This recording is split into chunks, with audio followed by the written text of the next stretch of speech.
Okay mga kamanix, another day, another vlog mga kamanix.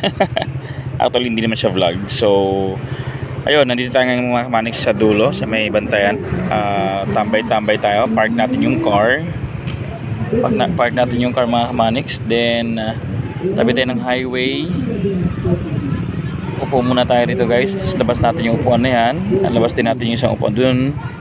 Then table, assemble natin yung table. Then katabi ko is yung boulevard na. Ito na yung tabing dagat. Ayan o. Ayan. Low tide siya ngayon eh. Low tide. Diba? Okay, so ngayon chill muna tayo ngayon guys. Park tayo. Naantay ko lang sila Faith. Okay mga Manix, andito na si Faith. Kasama namin. Ayan o. Naghanap pala kay Basha Chris. Ding, shout out kay Ding. Guys!